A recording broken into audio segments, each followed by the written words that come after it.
I'm Jackson and I'm 15. This is my father, Dale, and this is my mother, Sarah. Wonderful. So I'm going to ask you this, everybody. So you can start. Anyone can start, right? I would love to know how you were before you joined the program in terms of your FND, what kind of symptoms you had, and what was it impacting your life in what way, kind of thing. Yeah. So my symptoms started out with me having a seizure in my band class. I lost complete vision and I was shaking uncontrollably. And then the next thing I remember, I was in the hospital, all of that fun stuff after that. And then my symptoms continued, numbness and tingling in the legs to complete loss of movement in legs. It also included nystagmus. It included itching when in contact with water and PNES. He also was dealing with a lot of fatigue, lots of brain fog, difficulty concentrating. I think that was one of the most frustrating things, other than the loss of the movement with the legs. Headaches and migraines. Let's not forget that, right? The list goes on, right? It really goes to show that unique because everyone's different. And this is a bit of a question too. When you guys found out the diagnosis of FND, at that point, do you remember, Jackson, how long you had been having these symptoms? An interesting question, actually, because we're a little bit in debate about how long he'd been having FND symptoms also, only because we don't know what all before the big stuff started was FND related.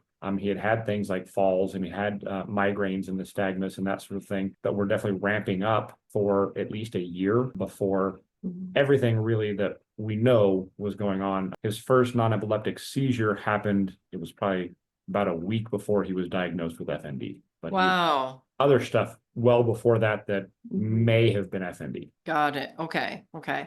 And when you got it, so it was pretty quick then, at least from the distinctive time that we know, like, oh, this is not the same as what it was, to the diagnosis. Usually it takes at least several months, if not years, right? I was just talking to somebody else about this earlier today. And then the average, it was like 3 to 5 years to get to the diagnosis, right? For many reasons. How did you guys take that information of diagnosis? Because nobody knows what FND is. Initially, at least I felt kind of relieved to have a diagnosis. And a lot of time in the hospital with everybody saying, well, it's not this, but we don't know what it is. It's not that, but we still don't know what it is. So to get somebody who could put a diagnosis to it was very reassuring initially. And then that quickly changed to now what? And nobody could tell us now what. We had a diagnosis with no plan, no team, no idea of what we should be doing to help him out. And at that point, I think the relief of having a diagnosis, because in our mind, we know what we have, we know how to proceed, or at least what to look into. And doctors were pointing at each other like, well, it's this, but it's not me. So like neurologist was telling, talk to your primary.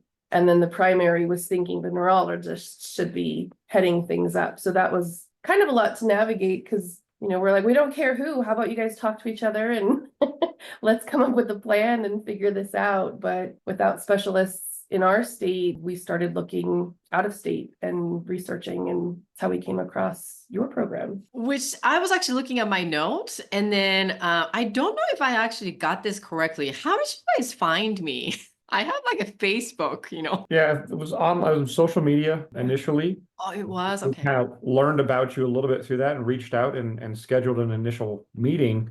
And at the same time, we were headed up to a hospital up in Colorado for a neurology consult. And one of the doctors up there said, hey, you really should talk to Dr. Lee. And we said, well, we have an appointment with her next week. We stumbled across you, but then we did have people that know FND that said Dr. Lee is the one. Got it. That part I remember. Is it really Facebook? Yes, I was just thinking about it. So Jackson, I remember, how you were then, but from your experience and then from your perspective, before you joined the program, how did you feel about joining this program? Because, obviously nobody really knows what it is until you actually do it. So I'm curious how you felt about coming to the program. Before the program, I was definitely confused and I wasn't sure what to do. But then once I found out that there was people who knew what they were talking about, and other people who are experiencing what I'm experiencing, that gave me some reassurance, definitely filled me with confidence that I'm going to get better. Great. What about you guys, Dale and Sarah? It was just great to know that there were people out there who could tell us something about this, because, we had searched high and low in our state, trying to find anybody who was an expert in FND, in any field, anybody who wanted to talk about FND.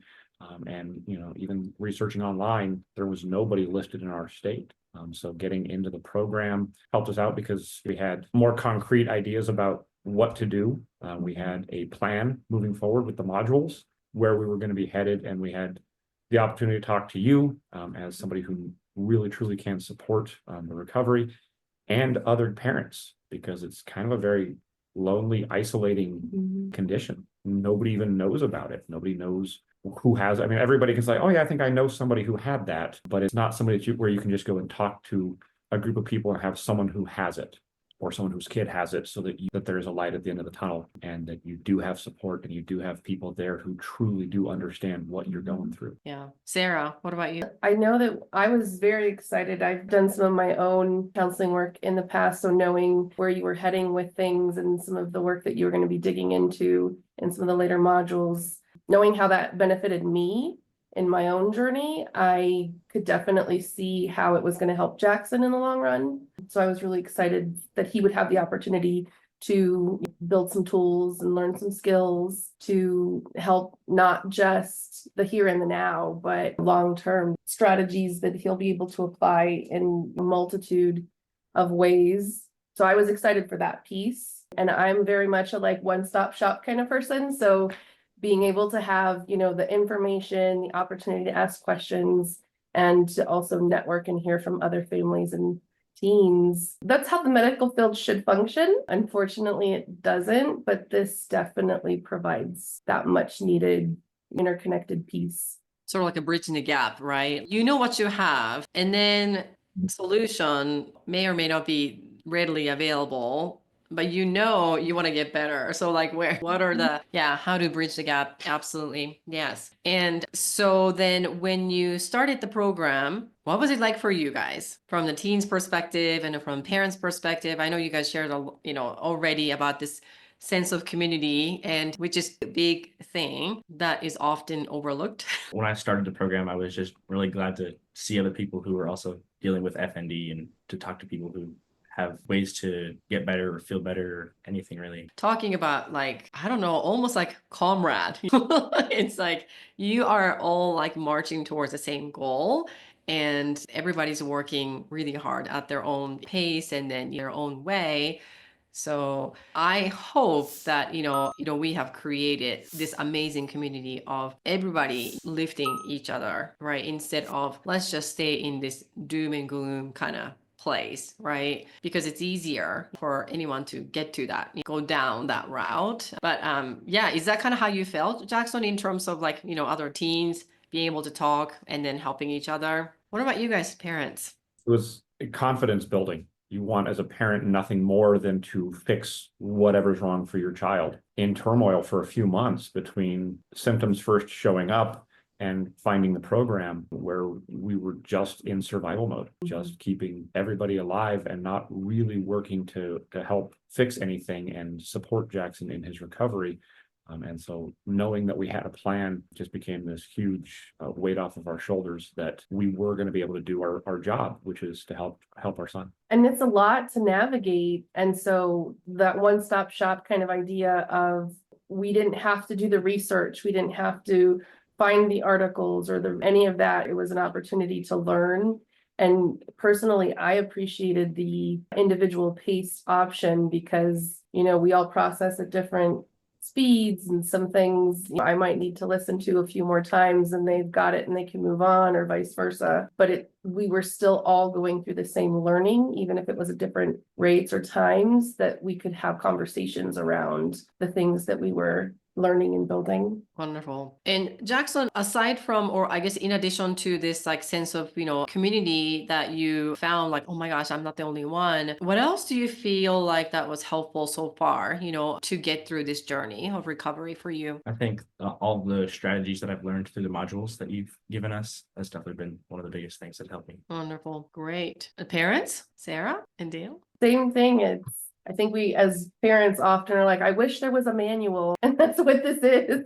It's the manual of what to do and what not to do. And because so much of it is counterintuitive to some of our natural learning how to approach those in ways that we might be intending it to be supportive, but it's actually doing the opposite, learning what truly is supportive for Jackson, for his journey, but also for us and taking care of ourselves and making sure that we're at a point that we're able to be our best for him. It helps us get out of our way. We were in our own way, trying very well intentioned, trying everything that we thought was appropriate, but it gave us the skills and the strategies to get out of the way so that Jackson could do the work with, our support there behind him, but knowing that he had to be the one to do it. This gave us the confidence to do just that. Which can be incredibly scary Yeah. and frustrating, right? At times, right? If not many times, especially in the beginning, because it is very counterintuitive feeling, right?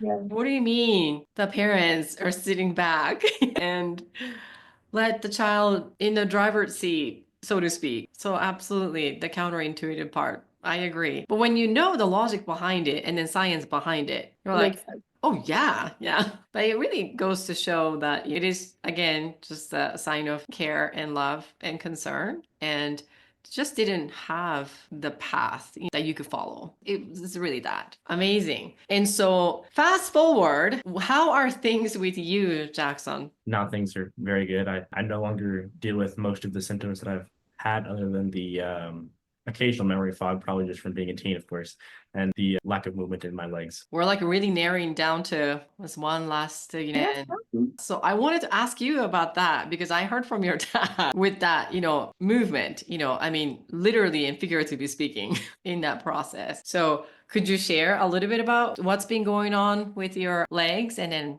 how that's moving? Recently, I've gained movement back in 3 muscles in my right leg. I've been doing PT, trying to do 2 times a week. And the other day I was able to use a walker to kind of sit on, but I was able to use straps and walk myself in the building. Which seems like it was even like 4 or 5 months ago. I mean, even right, not too long ago. I'm so proud of you. Really impressed. I don't know about you, but I definitely see the light getting closer in your journey. And so then there are a lot of other families who are having this similar, right, experience, but not being able to find the path, or not sure, the hesitation or confusion, or on the fence about either working with me or joining the program. What would you say to Jackson, to other teens, who are kind of, I don't know, like on the fence, and then also parents too? What would you say to them? I would say jump off the fence and join the program. It's a very amazing program, and it's definitely helped me a lot. All right, parents? It's an investment in the future, helping your family to heal. It's work. You do have to work. It is not a magic pill that you're going to provide and poof, everything is better. You got to retrain yourself. You got to follow the system, but it is 100% worth it. It gave me what I needed to be able to move forward and to be there for Jackson. Sarah? I would say the same thing.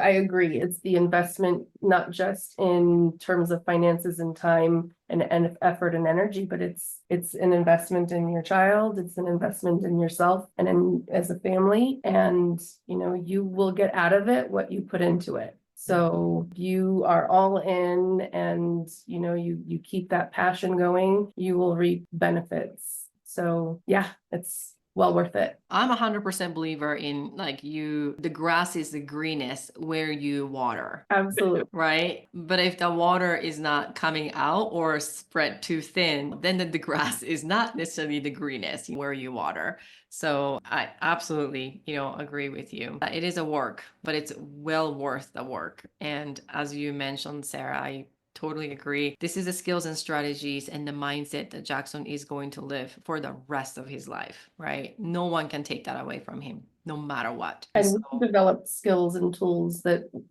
apply all over our lives. Absolutely. Wonderful.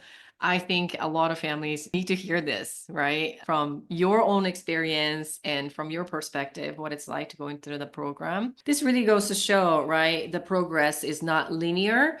And progress doesn't necessarily mean that you have to be done with all of the symptoms. Otherwise, there is no progress. Far from it, right? And then it's really the true resilience that I am seeing in you, Jackson. One of many things I admire about you, Jackson, is that you never give up. Yeah. And just coming from my side of the experience and interaction with so many other teens give up much, much sooner. And then parents feel just helpless, Mhm. right? So that is where a lot of families are sort of like floating around. And so it's a gift you've got right there. So I just want to point that out. I know it's not easy to keep up with that and simple, but it's hard work, right? Mhm. So I definitely recognize that you're working really, really hard. So yeah, I definitely notice it. It So inspires us constantly. Yes, it does. yeah, right? Yeah. Kids coming through in the future, however long it takes before there's more kids in our area that have FND, they're going to benefit from the work he's doing. He's making changes at his school. He's making changes in the district. He is forging a path for whoever follows behind him right now. Absolutely. Yes. Very impressed. You might well be like the first one, definitely not the last one, right? To go through this journey. So you are also making a huge impact in the community, more than you can imagine. So well done. Yeah.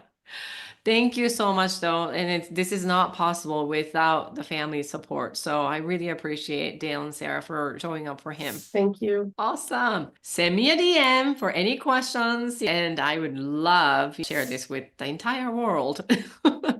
So thank you so much for your time. You. Thank you. All right, take care. I'll see You. you soon. Bye. Okay, bye.